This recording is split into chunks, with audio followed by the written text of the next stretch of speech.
this hour's about the blog post that I put out has got film, photography and audio and new media links on the blog post to what I would call community media in its broadest sense, because it's not either mainstream related stuff when it comes to the reporting of conflict. And one of the things, obviously, there's the Joe Seiko book. The sort of, you know, I mean, he is a journalist as well, you know, so it's as accurate as it's going to be, I guess. And then the other one is the photography one, where we're mixing contact sheets with animations, obviously taken from the contact sheets. You know, makes it a very different way of looking at the story, and you know, and how, particularly those where they've left the images in there of the person and then the cartoon, really makes you think about the different types of community media that we can use.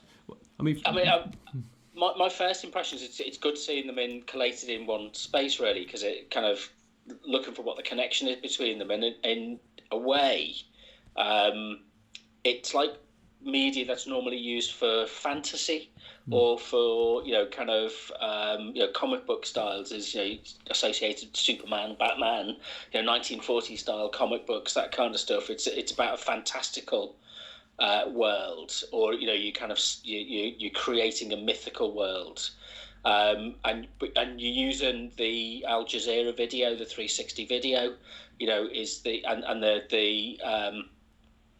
Joe Sacco stuff is kind of, it's not what we would pigeonhole as realism. It's got elements in there of virtual reality. It's got elements in there of, you know, graphic design. It's got elements in there of comic books.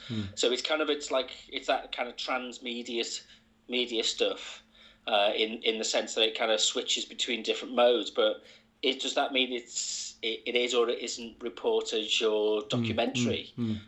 So it's just kind of adds an extra dimension to it. And I think in many ways, it's more. I was just rewatching the 360 video, the Al Jazeera video on Yemeni, and it's kind of like a radio drama, because I was listening to it with my headphones, so a very immersive kind of sound, with voiced by children, which are people who in these situations aren't normally put in the frame, but also with no presenter.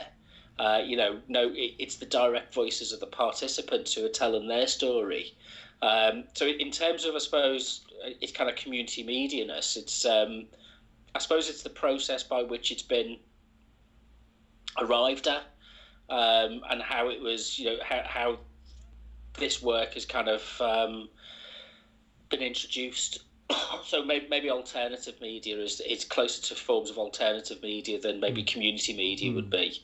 So it's got the feeling of a small group of people who've got that, you know, kind of intense itch to tell a particular story, but using alternative media techniques. And do you think if there was an element of the voices that were heard in that Yemen video, for example, if there was some training that went with that, or some sort of support around how to use social media or smartphone technology that they had access to then continue telling their story, do you think that would be an important thing? Well, from a community media point of view, things like, and you know, it's so easy to dismiss anything other than, you know, video and audio, you know, as being that's what, you know, radio and online videos usually, rather than TV. But it's, you know, anything outside of that is often dismissed. And actually, one of the most effective, you know, models of engagement with people is things like zines, you know, DIY,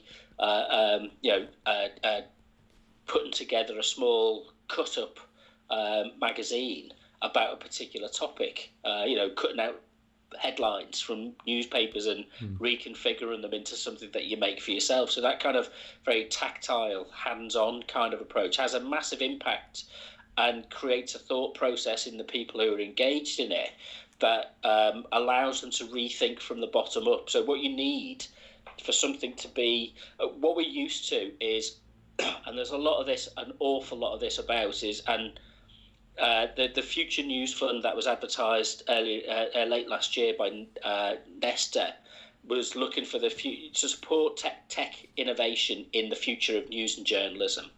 And really, what they were looking for was unicorns. It's fueled by testosterone. That kind of testosterone. I love that. Yeah, I mean, they love chasing around after the latest, amazing product. And what they don't do is look at the process.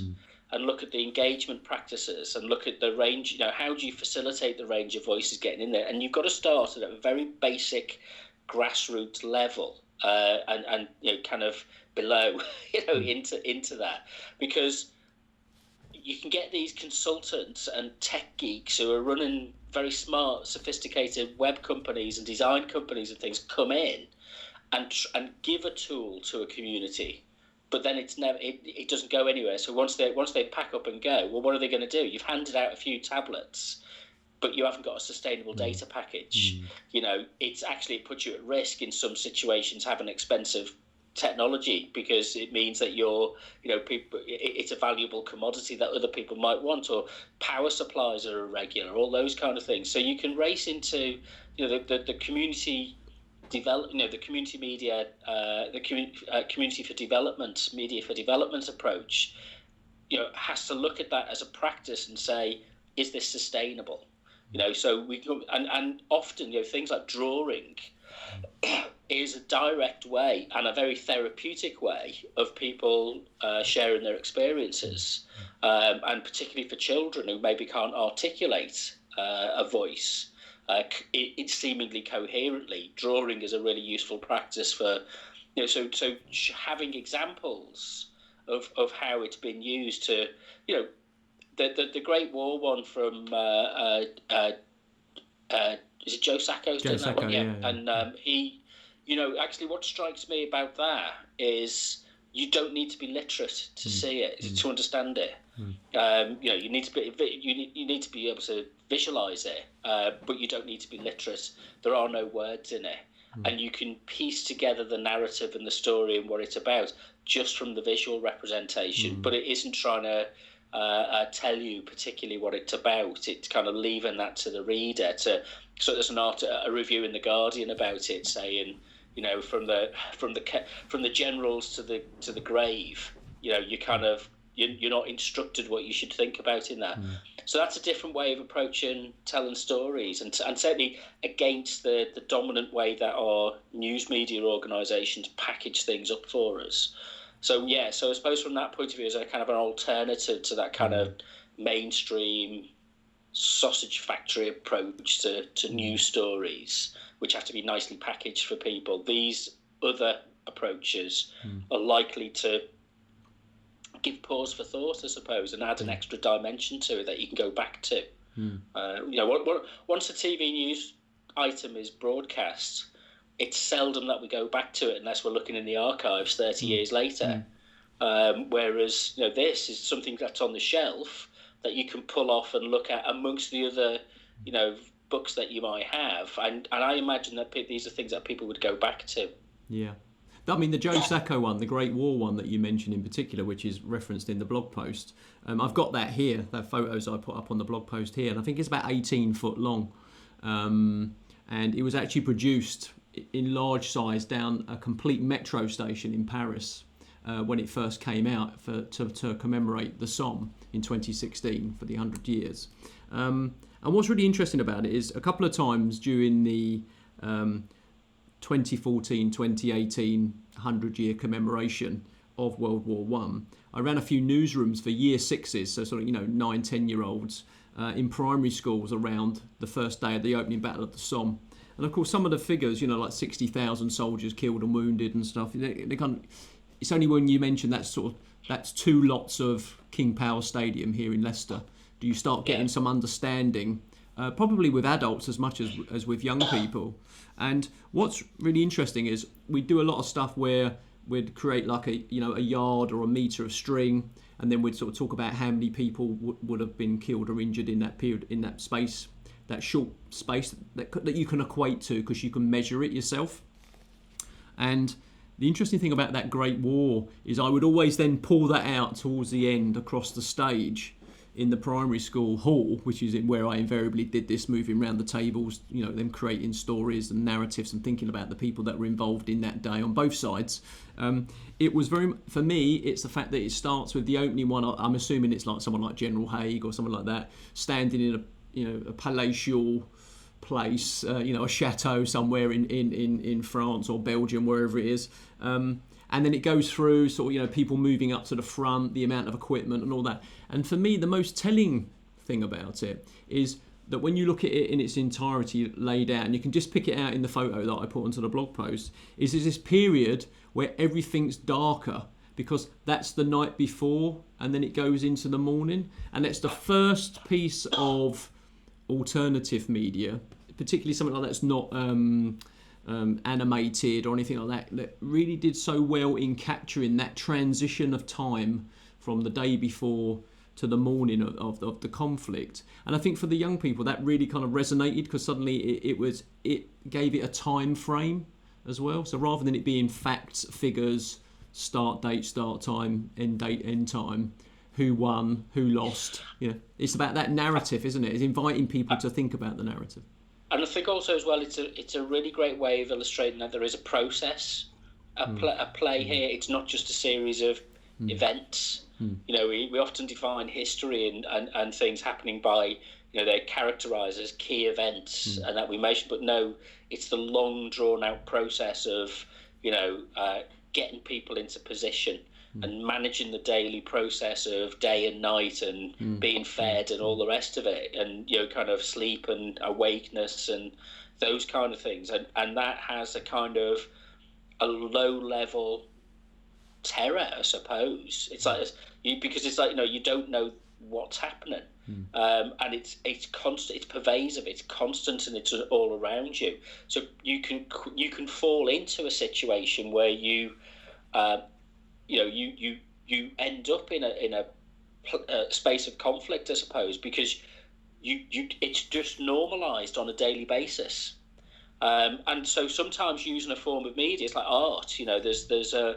I was recalling kind of just a thought across the top of my head was some of the greats, the really good stuff at Leicester Art Gallery, the collection of German Impressionism, German figurative painting in the 1920s and 30s, and how that it took an artist's eye. When you look at it now, it takes an artist's eye to see that and to kind of map the transition from one state of being, if you like, to another, and the rise of fascism and the consequences of the post First World War settlement and mass unemployment and things like that, and it's kind of etched into the pictures. And is that more powerful than sitting down watching, I don't know, the World at War, the Thames documentary, and watching all 26 episodes or wherever it was with that, which is as monumental and important as that is it something which you need that kind of shift in your perspective sometimes to get a sense of what's been what was actually going on here. Yeah, that's brilliant. Well, listen, mate, thanks very much for taking the time. Appreciate you doing that. You're welcome. Look forward to speaking to you tomorrow at 12:45. Yeah. About our Chul Sling visit. Did we go once or twice? Once. It was once. It felt like twice. I was looking at my photos going, are these two different visits that we did? But we had a whole day, a long day there. So. Ah, right. It must have been that sort of morning and afternoon feel to it and stuff, So it certainly had an impact on me, and I'm looking forward to discussing that with you tomorrow. Cool. Yeah, cool. All the best. Thanks, Rob. Thanks for the support. Thank you. Yeah. Take See care. ya. Bye. Cheers.